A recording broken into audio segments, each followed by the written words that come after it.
So working on something a little bigger this time.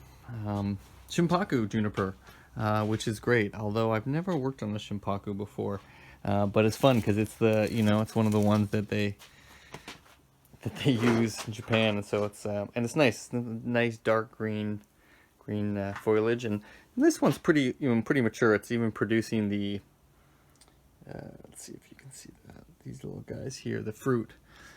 Which is great. It's in a small pot. It's probably potted up there. With a tree like this, I've got so many branches to choose from. A nice thick, you can see that. Nice thick trunk coming up. It does have a bit of this bow like this, which I don't love. So I'm gonna kind of tilt it like this here and try to create this to be a side branch. Part of me had thought about ginning this entire section of the tree off, and that way I could get this movement that would be here, here, here, and make the apex up here somewhere. But it's the majority of the tree. There's 4 branches on this one, so I can't do that, or I'm not going to. There's a real low branch here. I'm gonna gin this up. This crosses over. I don't think I'll pull that down and back, so I'll gin that off. This one will probably come because it's coming in the middle, crossing over. But yeah, and when I tilt it, I have this problem. I have these 2 big branches. I'll probably use this as the first one and then this one. And there's not a lot on this right side. I'll use this. There's one from the back I can swing around. So, I'm going to try to have the trunk line come up and then up here. It does kind of shoot forward, which means I'm actually going to have to turn it a bit this way. It doesn't shoot straight at you. It kind of shoots off to the left just a bit. And then like that. And then hopefully have the apex right about here. And a lot of the branches coming around. I'm going to try to kind of get a triangle. And I'm thinking off to the right. Some branches hanging over here, although my bigger branches are to the left. But we'll see, the little pads, and I'll show you what I do.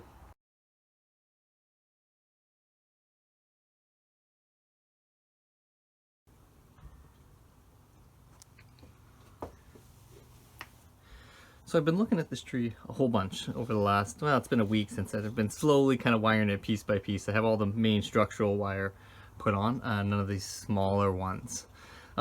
And so, I've been looking at it and going, why is this so strange compared to what I've been working on? And then I realized, of course, it's a cutting from a huge, older juniper, and that's why this branch is so, it could grow like that, but it doesn't make sense the way it grows. It does if it's at the end of a tip of a very branch. And the other thing is, I've started to see these, right? And this is the fruit of the juniper. So it's got all these fruits on it, and it took me a while. I was like, wow, this is so strange. And then I realized, of course, it's a branch from a bigger, and there's only that much fruit. So I'm like, how does that even work? Of course, it's a cutting from a bigger branch. So that comes with some of its own issues when trying to make the tree look proportional, and that's kind of what I was struggling with, especially when I was getting those other cheap $10 ones that were maybe growing from a small cutting like this and then grown up, but not taken from an end of a huge juniper bush. So what I've been thinking about is one of the things I'm noticing is this branch here.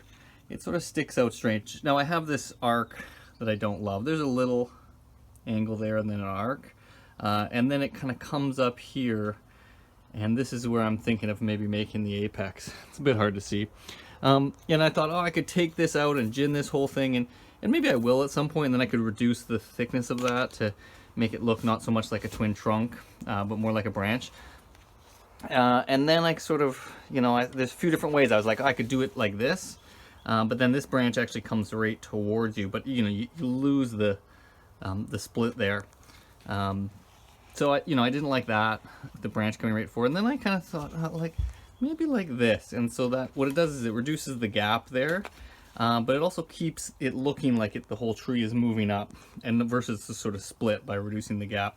And the tree kind of comes forward and up, and then back here, and then I'm going to wrap it around and hopefully come out up above here. I'm going to tilt it back just a bit. That'll be hard to see, but you get a little bit more of the movement right here by tilting it back. and over just a smidgen, and that will help the flow of this movement.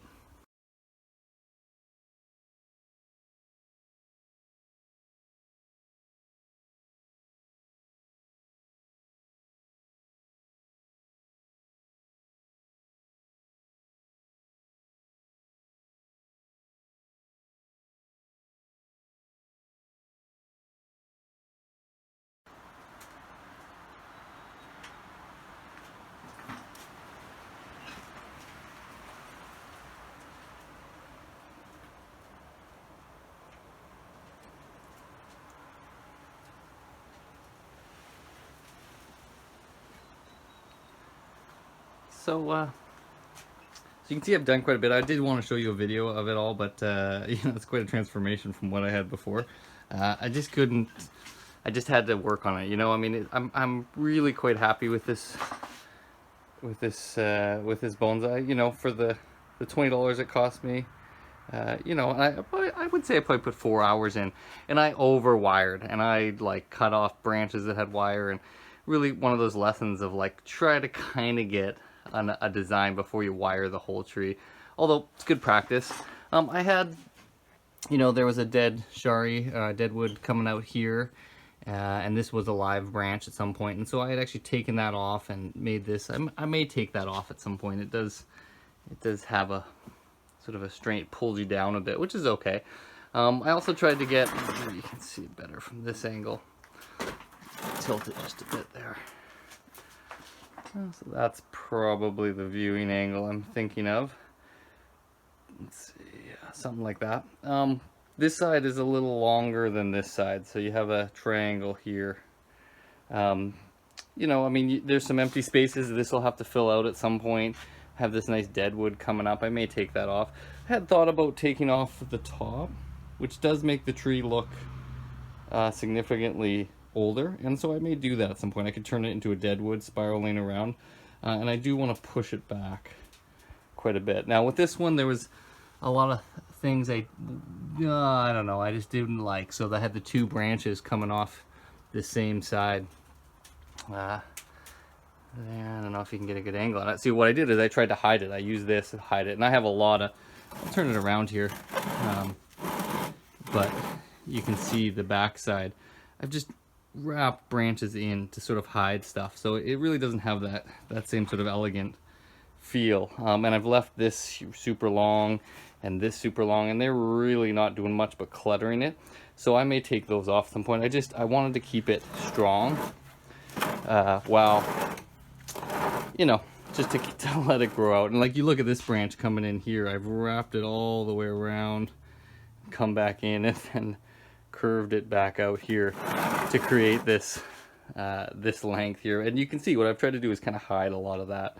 And so, you know, I've clipped these back quite a bit, and in an attempt to sort of eventually get them denser, get the pads denser at some point. Now, you keep clipping and clipping and clipping.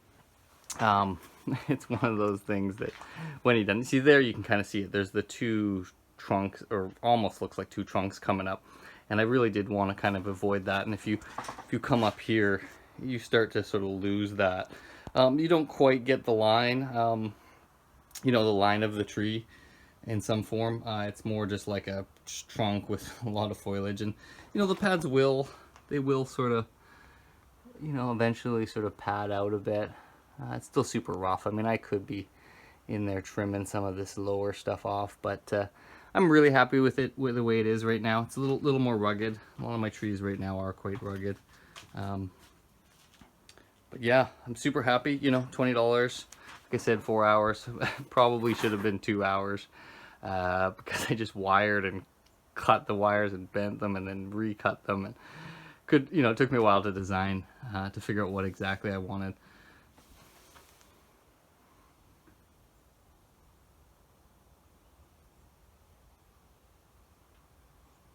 But yeah, these Shimpaku, I mean, man, are they ever nice. It's so dense and really fat. Like, I don't know,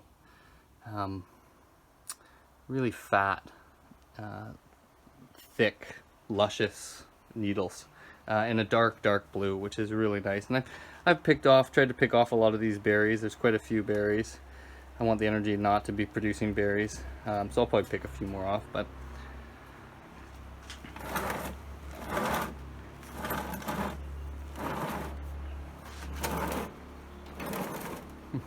quite strange from this side. You know, it's funny, you kind of get an interesting line up there this way, and this crazy branch coming out. I mean, it's almost like, yeah.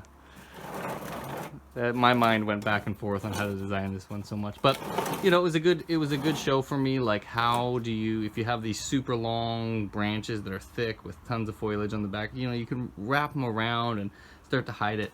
It doesn't make the perfect branching, but it you know, if you're going for sort of dense and not looking to see all these nice branches, you know, it's a good way to go.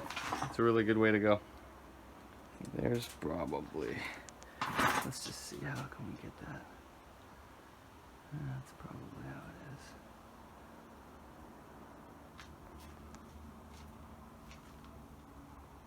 is. And, you know, if I was to critique, I mean, there's tons to critique on this one, but you know, you have this problem. This sort of, it creates a hollow in there. Same with these big branches splitting off this way. They come up and then they split, so it kind of creates this, like, these spaces and these sort of places where your eye gets drawn. And you know, so I mean, that's why it might be nice with this this gone at some point, or this, all of that gone, which I do think will probably be better, and then I can pull that back and pull it all back. So, you know, I don't know if I can get my hand in there properly to kind of get it, but you know, something more like that. Yeah, anyways, hope you enjoy. Thanks for watching. I just wanted to show you this. This is a, you know, I'm trying to root those guys in there. So I've just used a pop bottle, juice bottle actually, and then you know, put them in there. I'm spraying them quite a bit to keep them super moist in dirt. Got them sitting in water too. Put a little rooting hormone